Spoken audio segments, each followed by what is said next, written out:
Halo Sobat Pengrajin, pernahkah kalian bertanya-tanya bagaimana satu desain anting yang rumit bisa direproduksi menjadi ratusan piece identik dengan detail yang presisi?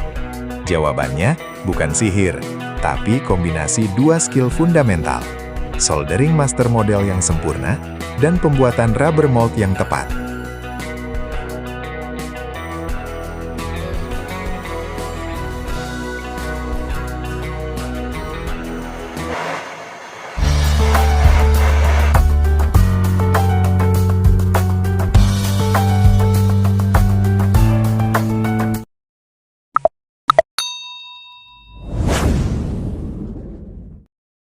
Pada kesempatan kali ini, kita akan membedah seluruh prosesnya dari awal.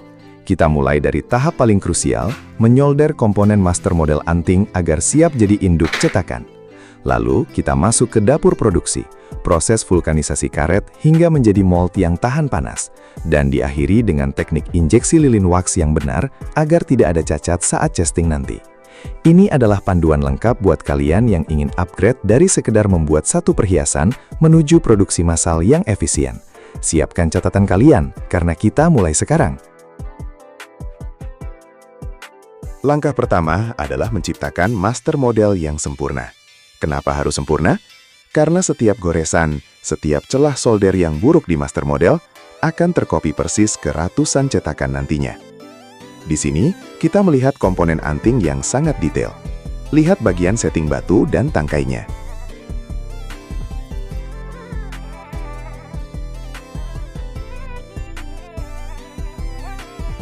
Teknik soldering di tahap ini berbeda dengan memperbaiki perhiasan.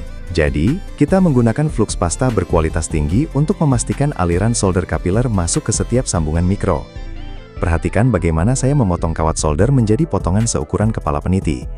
Ini memungkinkan kontrol panas yang lebih baik daripada menggunakan kawat panjang yang bisa meleleh tak terkendali.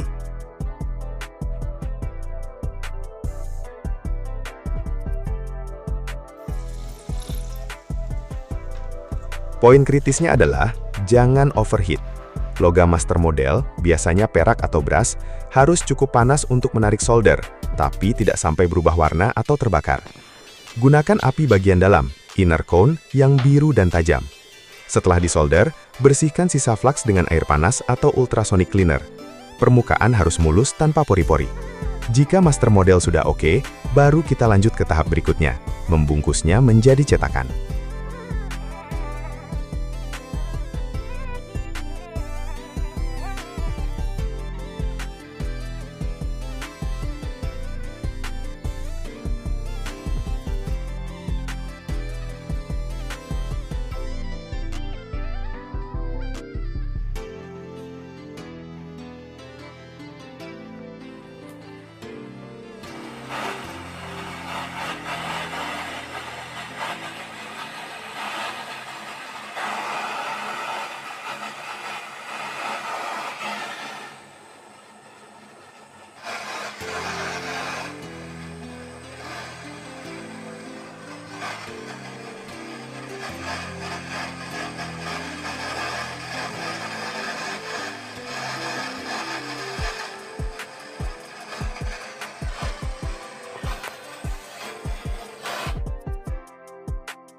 Sekarang, jantung dari produksi massal, rubber mold. Bahan yang kita gunakan adalah karet silikon khusus perhiasan yang tahan panas tinggi. Bisa sampai 285 derajat Celcius, seperti tertulis di kemasan ini. Kenapa harus tahan panas? Karena nanti kita akan menyuntikkan lilin panas ke dalamnya. Prosesnya dimulai dengan memotong blok karet menjadi dua bagian yang rata. Letakkan master model tepat di tengah-tengah belahan tersebut. Pastikan posisinya simetris dan tidak miring. Tutup kembali dan kunci rapat-rapat. Kesalahan di sini fatal. Jika ada celah, karet akan bocor saat ditekan dan mold jadi gagal. Masukkan ke dalam mesin vulkanisasi. Suhu dan waktu adalah kunci. Biasanya sekitar 200-300 derajat Celcius selama 20-30 menit, tergantung ketebalan mold. Panas ini mengubah karet dari bentuk plastis menjadi elastomer yang solid tapi tetap fleksibel.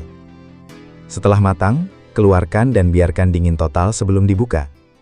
Saat dibuka, voila! Kalian punya negative space yang merupakan replika eksak dari master model tadi. Mold karet sudah jadi, tapi belum bisa dipakai casting. Kita butuh positive space-nya, yaitu lilin wax. Disinilah teknik injeksi berperan.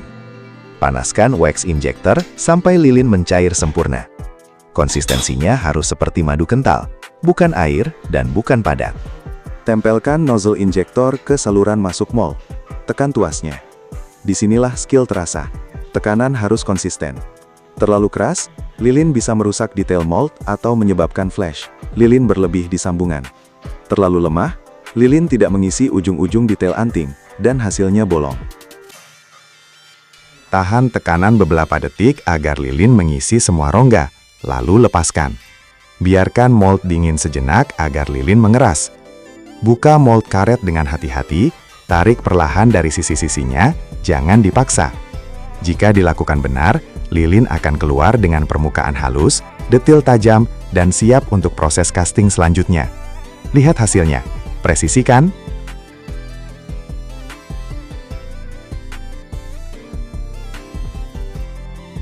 Tentu, tidak selalu mulus, alias masalah umum yang sering terjadi. Lilin tidak full, biasanya karena suhu lilin terlalu rendah atau tekanan injektor kurang.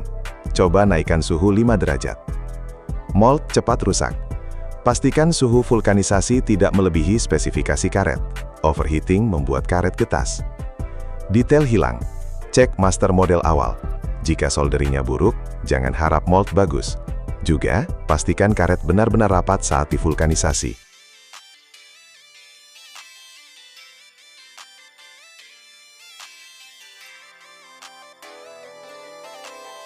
Tips pro-nya adalah, selalu beri tanda atau kode pada setiap mold karet menggunakan spidol permanen atau ukiran kecil. Bayangkan punya 50 mold mirip. Tanpa label, kalian bakal bingung mana mold untuk desain A atau B. Dokumentasi adalah kunci produksi profesional. Kalau kalian merasa video ini bermanfaat, jangan lupa tekan tombol like. It helps the channel a lot. Subscribe dan nyalakan lonceng notifikasi, karena minggu depan kita bakal bahas topik yang ditunggu-tunggu. Proses casting logam cair ke dalam lilin ini. Mau tahu gimana caranya biar hasilnya mulus tanpa gelembung? Komen casting di bawah kalau kalian mau nonton. Ada pertanyaan soal suhu vulkanisasi atau jenis solder yang dipakai? Tulis di kolom komentar. Saya usahakan jawab semuanya. Sampai jumpa di workshop berikutnya. Keep crafting, stay precise. Bye!